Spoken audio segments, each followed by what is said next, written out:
तीसरी बार प्रधानमंत्री बनने के बाद आज पहली बार नरेंद्र मोदी वाराणसी दौरे पर जाएंगे। प्रधानमंत्री बनने के बाद पीएम का ये पहला काशी दौरा है और वाराणसी में किसान सम्मान सम्मेलन में हिस्सा लेंगे पीएम मोदी। किसान सम्मान निधि की किस्त जारी करेंगे और साथ ही काशी विश्वनाथ मंदिर में दर्शन पूजन भी पीएम मोदी आज करने वाले हैं।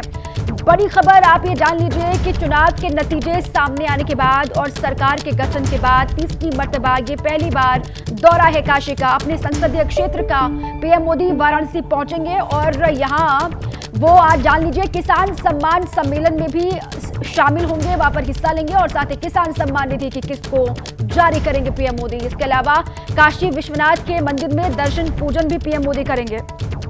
ये बड़ी जानकारी आपको हम दे रहे हैं कि आज अपने संसदीय क्षेत्र वाराणसी जाने वाले हैं प्रधानमंत्री नरेंद्र मोदी और वहां पर गंगा आरती में भी पीएम शामिल होंगे। ये खबर है, आज काशी के लोगों के बीच पीएम मोदी होंगे। किसान सम्मान सम्मेलन में उनको शामिल होना है। किसान सम्मान निधि की किस्त वो जारी करेंगे और साथ ही हमेशा की तरह काशी विश्वनाथ मंदिर में दर्शन पूजन भी करेंगे।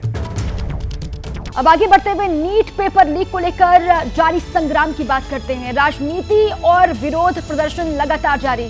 आज की बड़ी खबर आप जान लीजिए, आज नीट मामले पर सुप्रीम कोर्ट में फिर सुनवाई होने वाली है। घोटाले की जांच की मांग वाली याचिका पर सुनवाई होगी। सुबह 11 बजे सुप्रीम कोर्ट में सुनवाई शुरू हो जाएगी। वहीं इससे पहले सुप्रीम कोर्ट ने एनटीए को नोटिस जारी करके 8 जुलाई तक जवाब मांगा है। हालांकि काउंसलिंग पर अभी रोक नहीं लगाई गई है। ये बड़ी जानकारी, नीट के मामले को लेकर सुप्रीम कोर्ट में आज सुनवाई होने वाली है। सुबह 11 बजे का वक्त है और जिस वक्त सुनवाई शुरू होगी। घोटाले की जांच की मांग की गई है और इसी मांग वाली याचिका पर आज सुनवाई होनी है। हालांकि अभी काउंसलिंग पर सुप्रीम कोर्ट की ओर से रोक नहीं लगाई गई है। नीट परीक्षा में गड़बड़ी को लेकर आम आदमी पार्टी आज दिल्ली के जंतर मंतर पर विरोध और प्रदर्शन करेगी। सुबह 10 बजे आम आदमी पार्टी के सभी सांसद, विधायक और पार्षद जंतर मंतर पर सरकार के खिलाफ विरोध प्रदर्शन करेंगे, जबकि कल पूरे देश में आम आदमी पार्टी केंद्र सरकार के खिलाफ विरोध प्रदर्शन करेगी। ये जानकारी सामने आ रही है। नीट परीक्षा में गड़बड़ी मामले पर विरोध किया जा रहा है कांग्रेस और आम आदमी पार्टी की तरफ से। ये आम आदमी पार्टी से जुड़ी बड़ी खबर आपको हम दे रहे हैं। आज बीजेपी के खिलाफ, केंद्र सरकार के खिलाफ आपका हल्ला बोल आपको दिखाई देगा दिल्ली के जंतर मंतर पर। सुबह 10 बजे आम आदमी पार्टी ये शुरू करेगी। प्रदर्शन में जुटेंगे तमाम सांसद, आम आदमी पार्टी के विधायक और साथ ही जो पार्षद हैं वो भी केंद्र सरकार के खिलाफ हल्ला बोल करते हुए आज आपको नजर आएंगे।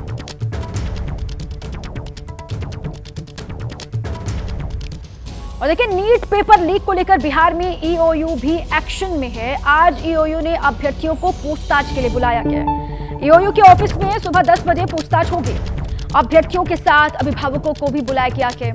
आरोपियों के पास इन कैंडिडेट्स के रोल कोड मिले थे जिनको बुलाया गया और साथ ही अभ्यर्थियों के साथ उनके अभिभावकों से भी पूछताछ होगी। सुबह 10 बजे ईओयू दफ्तर में इनसे पूछताछ की जाएगी। इन सभी को बुलाया गया है। तो नीट में धांधली को लेकर, नीट की परीक्षा में गड़बड़ी को लेकर लगातार आप देख रहे हैं छात्र और उनके अभिभावक मांग कर रहे हैं कि दोबारा से परीक्षा हो और इस बीच बिहार में ईओयू एक्शन मोड में नजर आ रही है। बिहार पुलिस को नीट पेपर लीक के मामले में 2 दिन में नए सबूत मिले हैं। पहले एफआईआर में आरोपियों का कबूलनामा आया जिसमें उन्होंने बताया कि पेपर लीक तो हुआ था, 30 लाख से लेकर 40 लाख की रकम सॉल्वर गैंग को दी। परीक्षा से ठीक एक दिन पहले क्वेश्चन पेपर उनको रटवाया गया, आंसर्स बताए गए और फिर वही पेपर एग्जाम में आया। बिहार पुलिस की आर्थिक अपराध शाखा को कुछ पोस्ट डेटेड चेक मिले जिनके बारे में यह अंदेशा है कि ये वही चेक हैं जो सॉल्वर गैंग को पेपर लीक करवाने वालों को दिए गए थे। पुलिस अब बैंक अकाउंट होल्डर्स की जानकारी जुटा रही है, लेकिन सवाल उस इंजीनियर को लेकर भी है जिसने डॉक्टर वाले एंट्रेंस एग्जाम का चीट कोड तैयार किया। कौन है साजिश का सिकंदर? एबीपी न्यूज का एक्सक्लूसिव पड़ताल आप देखिए।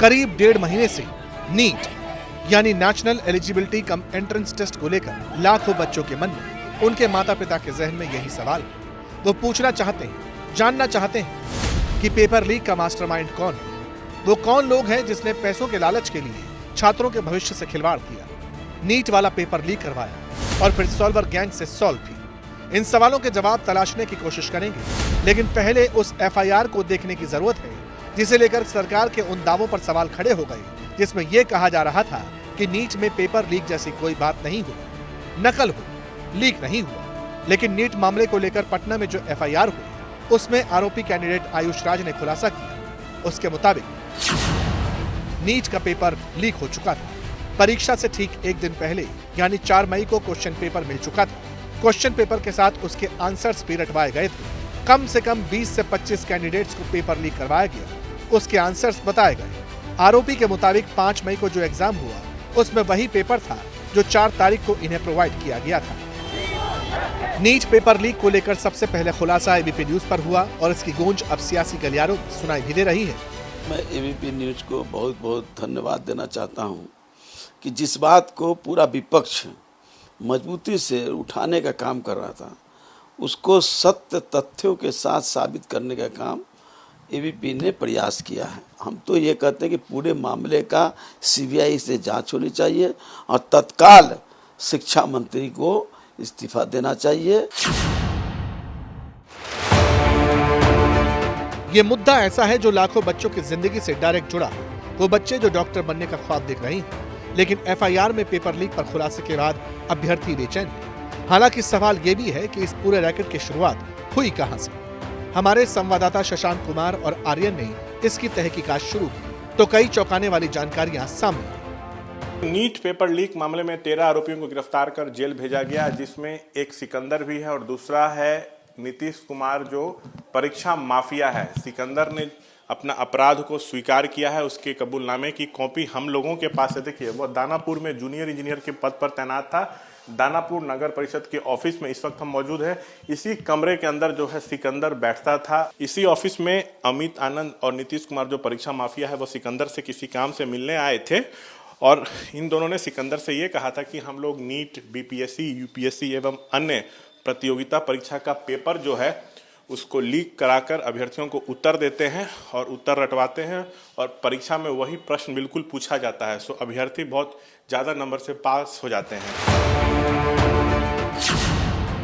नीतीश कुमार, अमित आनंद और सिकंदर यादवेंद्र। शशांक ने जिन साजिशकर्ताओं का जिक्र किया उन्हें ही पटना में पेपर लीक वाले केस का अहम साजिशकर्ता बताया जा रहा है और इनमें से सिकंदर का पूरा सिस्टम अब जांच के दायरे में है। दानापुर नगर निगम के इसी ऑफिस में बैठता था। पद था जूनियर इंजीनियर, लेकिन यहीं पर सॉल्वर गैंग से मिलकर रच डाली पेपर लीक वाली खौफनाक साजिश। तो सिकंदर ने तब उनकी बात सुनकर ये कहा कि मेरे पास कुल 4 अभ्यर्थी हैं, इनको नीट की परीक्षा में पास करा दीजिए। तो डील तब तय हुई। अमित आनंद और नीतीश ने कहा था कि 30 से 32 लाख रुपए लगेंगे, तो इसके लिए सिकंदर तैयार हो गए। 5 मई को परीक्षा थी। सिकंदर ने पूछा कि अभ्यर्थियों को कब लाना है, तो नीतीश और अमित आनंद ने कहा कि 4 मई की रात को चारों अभ्यर्थियों को खेमनी चक के पास प्ले स्कूल है वहाँ लेकर आइए, वहीं पर उन लोगों को प्रश्न पत्र दिया जाएगा और उत्तर रटवाया जाएगा। तो बिल्कुल डील के तहत सभी बच्चे 4 तारीख को स्कूल में पहुंचे, रात भर वहीं रहे, प्रश्न का उत्तर रटे। ये कबूल किया है सिकंदर ने अपने कबूलनामे में।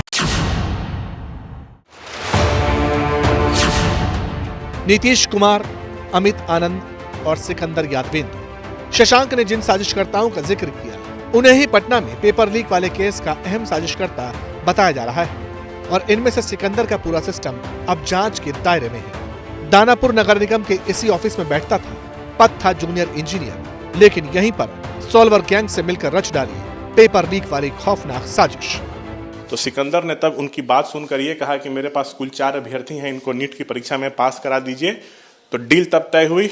अमित आनंद और नीतीश ने कहा था कि 30 से 32 लाख रुपए लगेंगे, तो इसके लिए सिकंदर तैयार हो गए। 5 मई को परीक्षा थी। सिकंदर ने पूछा कि अभ्यर्थियों को कब लाना है, तो नीतीश और अमित आनंद ने कहा कि 4 मई की रात को चारों अभ्यर्थियों को खेमनी चक के पास प्ले स्कूल है वहाँ लेकर आइए, वहीं पर उन लोगों को प्रश्न पत्र दिया जाएगा और उत्तर रटवाया जाएगा।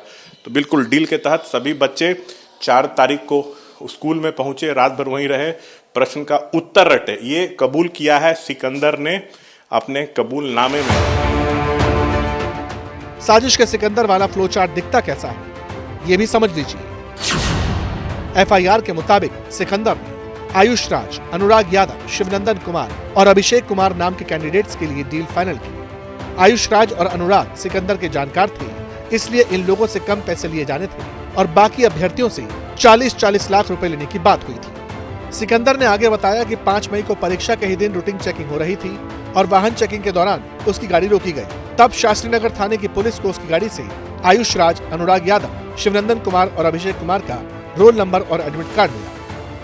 पुलिस ने तब सिकंदर के साथी अखिलेश यानी अभ्यर्थी आयुष राज के पिता और बिट्टू कुमार को गिरफ्तार किया और फिर इनकी निशानदेही पर बाकी आरोपी अरेस्ट होते चले गए। इस तरह का तो सर अंदेशा नहीं था, काफी सोबर स्वभाव के थे हम लोग से, बहुत अच्छी बातचीत थी उनकी। ये अचानक हम लोग को मतलब न्यूज़पेपर जब पढ़े शौक हो गए हम लोग।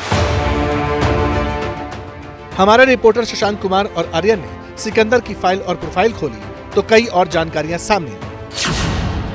पता चला कि 56 साल का सिकंदर समस्तीपुर का रहने वाला है। पटना के साथ परिवार में रह रहा था। सिविल इंजीनियरिंग की पढ़ाई की और इससे पहले किसी दूसरे मामले में कभी नाम सामने नहीं आया। पिता का नाम भुट्टो यादव, मां का नाम दुखनी देवी, दोनों का निधन हो चुका है। भाई का नाम भीख रंजन यादव है। हमारे रिपोर्टर आर्यन पटना में उस जगह पहुंचे जहां सिकंदर का घर है, लेकिन उसके घर पर ताला लटका मिला। इस वक्त हम मौजूद हैं जैन लैंडमार्क अपार्टमेंट में और यहाँ जो मुख्य आरोपी है इस नीट पेपर मामले का सिकंदर, वो इसी अपार्टमेंट में रहता है। ब्लॉक सी में उसका फ्लैट 607 है। हालांकि गिरफ्तारी उसकी हो गई है और अब हम इस अपार्टमेंट में चलेंगे और जानेंगे यहाँ कि जब सिकंदर यहाँ रहता था तो गतिविधियाँ क्या थी। कितने साल से यहाँ रह रहे हैं? 15 दिन से रह रहे हैं सर। वो 15 दिन से जी। और उसके बाद गिरफ्तारी हो गई। जी। उनसे लोग मिलने आते थे? हाँ, मिलने आते थे। किस तरीके के व्यक्ति वो रहते हैं? आदमी ठीक थे सर। सामने वो सी ब्लॉक है, ए के जस्ट बगल में, जहाँ इस वक्त मोटरसाइकिल आ रही है और इसी पे 6ठे तल्ले पर 607 नंबर जो फ्लैट है उसमें सिकंदर रहा करता था। और अब जब उसकी गिरफ्तारी हुई है तो फिलहाल उसके फ्लैट में ताला लग गया है। बिहार पुलिस की आर्थिक अपराध शाखा अब इस मामले की जांच कर रही है। सिकंदर हो या फिर अमित आनंद या फिर नीतीश कुमार, अब जांच का दायरा इस साजिश में जुड़े दूसरे आरोपियों तक भी पहुंचने लगा है। लेकिन सवाल है कि इस पूरे मामले को लेकर सरकारी एजेंसी एनटीए का वर्जन क्या है? क्या नेशनल टेस्टिंग एजेंसी और ईओडब्ल्यू के बीच समन्वय की कमी है? क्या एनटीए मामले की जांच में सहयोग नहीं कर रही? एनटीए की ओर से अब तक ईओयू को मूल प्रश्न पत्र की प्रति उपलब्ध नहीं कराई गई है। एफएसएल जांच मिलान के लिए ईओयू ने एनटीए से मूल प्रश्न पत्र मांगा था। इसके लिए कई बार रिमाइंडर भी भेजा गया, लेकिन अब तक उपलब्ध नहीं कराया गया है। पटना के खेमनी चक प्ले स्कूल की छत पर पुलिस को जले हुए प्रश्न पत्र और उत्तर सामग्री मिली थी। तो जो जले हुए प्रश्न पत्र हैं, इसी का एफएसएल जांच कराना है, मिलान कराना है। इसी के लिए एनटीए से ईओयू ने मूल प्रश्न पत्र मांगा था, जो अब तक एनटीए ने नहीं भेजा है। अब सवाल है कि केस की जांच कहां तक पहुंची? क्या आर्थिक अपराध शाखा को कुछ और सुराग मिले हैं? अगर हाँ, तो वो क्या है? और अब क्या इससे जुड़े कुछ और साजिशकर्ताओं की गिरफ्तारी तक भी पहुंचा जा सकेगा? जांच के दौरान ईओयू को 6 पोस्ट डेटेड चेक जो हैं वो मिले हैं। देखिए, इस वक्त हम पटना में ईओयू दफ्तर के ठीक बाहर खड़े हैं। संदेह है कि यह पोस्ट डेटेड चेक परीक्षा माफियाओं के पक्ष में जारी किए गए थे, जिन्होंने 5 मई को होने वाली नीट परीक्षा से पहले अभ्यर्थियों को कथित तौर पर प्रश्न पत्र उपलब्ध कराए थे। संबंधित बैंकों से खाता धारकों के बारे में जानकारी जो है वो जुटाई जा रही है। परीक्षा से पहले प्रश्न पत्र उपलब्ध कराने के बदले में अभ्यर्थियों के अभिभावकों से 30 से 40 लाख रुपया लेने की बात परीक्षा माफियाओं की हुई थी। बिहार हो या गुजरात, पेपर लीक और नकल वाला सिस्टम दोनों जगह एक्टिव था। जांच से लगता है कि अभी तो ये पेपर लीक वाले एपिसोड का छोटा सा ट्रेलर है। क्या इसमें कोई बड़ी मछली भी शामिल है? क्या पेपर लीक को अंजाम देने वाला मुख्य आरोपी सिस्टम के अंदर वाला ही कोई शख्स है? सवाल बहुत हैं और जांच अभी बाकी है। पुलिस जांच करेगी, मोटी मोटी फाइल बनेगी और अदालत में केस चलेगा। जरा बहस के बाद फैसला आएगा, दोषी जेल भी जाएंगे और उसके बाद क्या? सवाल है, क्या पेपर लीक होना बंद हो जाएगा? आखिर कमी कहां है? कौन सा एक लूप होल है जहां से बार बार पेपर लीक हो जाता है?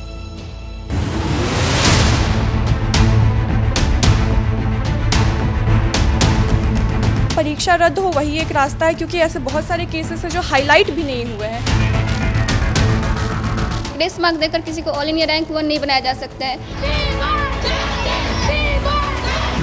पेपर लीक के कारण जिस बच्चा को नहीं भी आता था वो कर लिया, और हम लोग मतलब रैंक भी नहीं आया, कॉलेज भी नहीं मिला।